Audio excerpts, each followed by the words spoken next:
வெண்பாவ எப்படி காப்பாத்துறது அப்படிங்கிற மாரி தெரியாம, உண்மையிலேயே இப்போ எல்லாருமே தள்ளாடிக்கிட்டு இருக்காங்க அப்படின்னு தான் சொல்லணும். அதாவது ஏற்கனவே பல பிரச்சனைகள் இங்க போயிட்டு இருக்கு அப்படிங்கிறது தெரியும். அதுலயும் மல்லி தான் இது எல்லாத்துக்குமே காரணம் அப்படிங்கிற மாரி சொல்லி, விஜய் ரொம்ப பிரச்சனை பண்ணிக்கிட்டு இருக்காரு. ஆனா நம்ம வெண்பாவே சொல்றாங்க, "மல்லி அம்மா மேல எந்த ஒரு தப்பும் கிடையாது. நான் அடம் பிடிச்சதுனால மட்டுமே தான் என்ன அந்த காம்படிஷனுக்கு கூட்டிட்டு போகணும்னு நெனச்சாங்க. மத்தபடி வெண்பா அதாவது நான் காணாம போனதுலயோ, இல்ல மத்த விஷயங்கள்லயோ மல்லியம்மா மேல எந்த ஒரு தப்புமே கிடையாது. இப்ப கூட தீபிகா ஆன்டி தான் என்ன கடத்துனாங்க அப்படிங்கிற விஷயம் தெரிஞ்சுச்சுல்ல தாழ, மல்லியம்மா மேல தப்பே கிடையாது அப்படிங்கிற மாரி சொல்றாங்க. ஒரு பக்கம் நம்ம மல்லி விஜய் நீங்க என்ன வேணாலும் நினைச்சுக்கோங்க. எனக்கு அதெல்லாம் எந்த ஒரு பிரச்சனையுமே கிடையாது. வெண்பா இத பத்தி பேசாத நீ அமைதியா விட்டுரு. அதே மாதிரி உன்னை எப்படி காப்பாத்துறது அப்படின்ற ஒரு மைண்ட் மட்டும் தான் எனக்குள்ள ஓடிக்கிட்டு இருக்கு. அதே மாதிரி இனிமேல் நல்ல விஷயங்கள்லாம் நடக்க போகுது. வெண்பாவ காப்பாத்துறதுக்கான வழி கிடைச்சிருச்சு அப்படிங்கிற மாரி மல்லி சொல்லிட்டு இருக்காங்க. அதுக்கப்புறம் தான் அந்த டாக்டர் என்ட்ரி கொடுக்கிறது. கண்டிப்பா இந்த ஒரு விஷயத்த யாருமே எதிர்பார்க்கவே இல்ல. அதாவது அந்த டாக்டர் வருவாரு, அடுத்ததா இந்த விஷயத்தெல்லாம் செய்வாரு அப்படிங்கிற மாரி சொல்லி, அதாவது இதுக்கு நம்ம விஜய் வெளிநாட்டுக்கே போயிருந்தாலும் சரி, அதாவது வெளிநாட்டுல போய் வெண்பாவ காப்பாத்தணும்னு நினைச்சிருந்தாலும் சரி, இல்ல வேற ஏதாச்சும் டாக்டர் தேடி கண்டுபிடிச்சிருந்தா கூட இப்படி ஒரு டாக்டர் கிடைச்சிருப்பாங்களா அப்படிங்கிறது மிகப்பெரிய ஒரு சந்தேகமான ஒரு விஷயம் அப்படின்னே சொல்லலாம். ஆனா இப்போ நம்ம வெண்பாவுக்கு ட்ரீட்மெண்ட் பார்க்க ஒரு டாக்டர் கிடைச்சிட்டாங்க. அதுலயும் பெரிய செலவெல்லாம் இல்ல. செலவெல்லாம் நம்ம விஜய் பார்த்துக்குவாரு. எவ்வளவு செலவானாலும் வெண்பாவ காப்பாத்துறது எப்படி அப்படிங்கிற ஒரு விஷயத்த மட்டும் தான் நம்ம விஜய் மனசுல வச்சிருப்பாரு அப்படிங்கிறது நம்ம எல்லாருக்குமே நல்லாவே தெரியும். அப்படி இருக்கும்போது இப்போ இந்த டாக்டர் தான் நம்ம வெண்பாவ காப்பாத்த போறாங்க. முழுசா கியூர் பண்ண போறாங்க. ஏன்னா வெண்பாவுக்கு மிகப்பெரிய ஆபத்து. அதாவது வெண்பாவுக்கு இது சாதாரண ஒரு விஷயம் கிடையாது.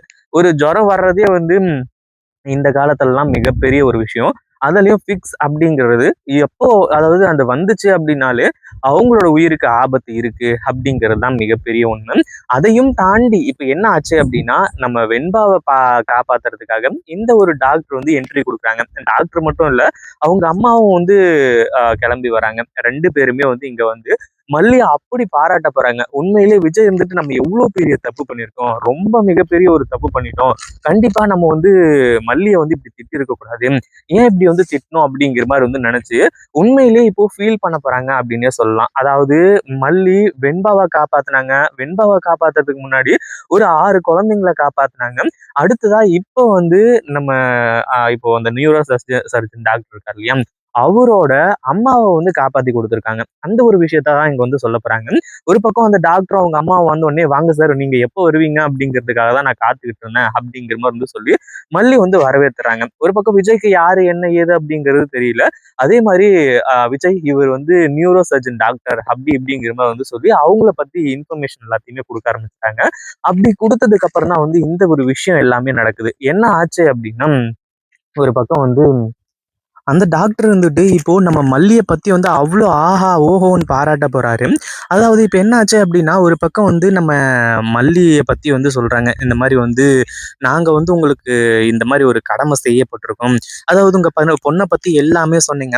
உங்க பொண்ணுக்கு அந்த அளவுக்கு மிகப்பெரிய பிரச்சனைலாம் எதுவும் கிடையாது.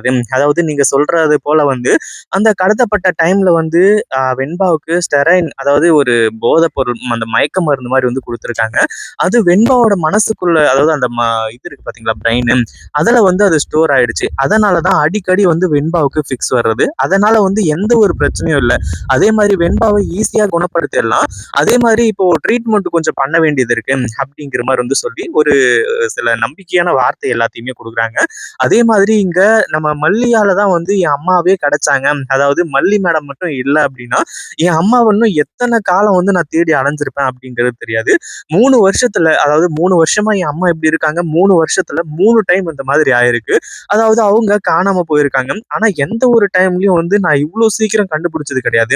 உண்மையிலேயே மல்லி கிரேட் தான் சொல்லணும். அப்படி இப்படிங்கிற மாதிரி சொல்லி விஜயோட மண்டைக்கு உரைக்கிற மாதிரி இந்த விஷயத்த பத்தி சொல்றாங்க. அதாவது மல்லி ரொம்ப நல்லவங்க. அவங்களாலதான் இப்படிப்பட்ட நல்லதெல்லாம் நடந்துச்சு அப்படிங்கிற மாதிரி சொல்லி அப்பதான் விஜய்க்கும் புரியுது. ஏன்னா எல்லாருமே மல்லிய பாராட்டுறாங்க. விஜய்க்கும் மல்லி எப்படியாப்பட்டவங்க, என்ன ஏது அப்படிங்கிற விஷயம் எல்லாமே நல்லாவே தெரியும். பட் இருந்தாலுமே வந்து விஜய் அதை ஏத்துக்க மாட்டேங்கிறாரு. இத்தனை நாள் கோவமா இருந்துட்டோம். ஆனா இப்ப எப்படி ஏத்துக்கிறது அப்படிங்கிற மாதிரி வந்து நினைச்சு ரொம்ப வந்து மொரண்டு பிடிச்சிட்டு இருக்காரு. அதுதான் மிகப்பெரிய விஷயம்.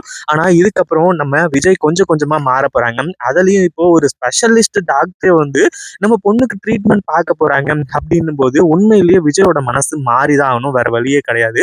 ஒரு பக்கம் விஜய், மல்லி 2 பேருமே அந்த டாக்டர் கிட்ட கையெடுத்து கும்பிடுறாங்க. இந்த மாதிரி வந்து என் பொண்ணை காப்பாத்தி கொடுத்துருங்க. அதுக்கப்புறம் வேற எதுவுமே வேணாம் அப்படிங்கிற மாதிரி வந்து சொல்லி அந்த ஒரு விஷயத்துல அந்த டாக்டர் இருந்துட்டு, ஏங்க நீங்க எதுக்காகங்க கையெடுத்து கும்பிடுறீங்க? அதாவது உங்களால தான் என் அம்மாவே கிடைச்சிருக்காங்க. அவங்க எனக்கு அம்மா கிடையாது. அவங்க எனக்கு தெய்வம் அப்படிங்கிற மாதிரி வந்து சொல்லி அந்த ஒரு விஷயத்த பத்தி சொல்றாங்க. ஒரு பக்கம் வந்து இப்போ நம்ம இவங்க இருக்காங்க இல்லையா? அதாவது விஜயும், மல்லியும் இந்த ஒரு விஷயத்த வந்து சொல்றாங்க. அதாவது அந்த டாக்டர் வந்து சொல்றாங்க. அதாவது இன்னைக்கே வந்து ஹாஸ்பிட்டலுக்கு கூட்டிட்டு வந்துருங்க. ட்ரீட்மெண்ட் எல்லாத்தையுமே ஸ்டார்ட் பண்ணிடலாம். எண்ணி ஒரே வாரத்துல உங்க பொண்ண நல்லபடியா குணமாக்கி ஒப்படைக்க வேண்டியது என்னோட கடமை அப்படின்ற மாரி வந்து அந்த டாக்டர் சொல்லிடுறாங்க. ஒரு பக்கம் விஜய் இருந்துட்டு ஏதோ கும்பிட போன தெய்வம் வந்து குறுக்க வந்த மாதிரி, எப்படி ஒரு வழியா என் பொண்ண காப்பாத்துறேன் அப்படிங்கிற மாரி வந்து சொல்லிட்டீங்க. அதாவது இந்த ஒரு விஷயத்த மட்டும் நீங்க முடிச்சுட்டீங்க அப்படின்னா, எவ்வளோ செலவானாலும் பரவாயில்ல. அந்த செலவு எல்லாத்தையுமே நான் வந்து பண்றேன். எவ்வளோ வந்து செலவானாலும் பிரச்சனையே கிடையாது அப்படிங்கிற மாரி வந்து சொல்லி, விஜய் இருந்துட்டு வெண்பாவ காப்பாத்த போறோம் அப்படிங்கிற ஒரு சந்தோஷத்துல இருந்துட்டு இருக்காங்க. அதே மாரி அந்த டாக்டர் குடுத்த அந்த ஒரு நம்பிக்கை உண்மையிலேயே ரொம்ப சூப்பரான ஒரு நம்பிக்கை. விஜயோட மனசுக்குள்ள ஆழமா பதிஞ்சிருச்சு. வெண்பாவுக்கு எந்த ஒரு ஆபத்தும் இனிமே இல்ல அப்படிங்கிற மாரி நம்ப ஆரம்பிச்சுட்டாரு. இத பத்தி நீங்க என்ன நினைக்கிறீங்க? அந்த வீடியோ பிடிச்சிருந்தா லைக் பண்ணுங்க, ஷேர் பண்ணுங்க. இப்போதான் நம்ம சேனலுக்கு ஃபர்ஸ்ட் டைம் வரீங்க அப்படின்னா, கீழ இருக்க சப்ஸ்கிரைப் பட்டன பிரஸ் பண்ணிக்கோங்க.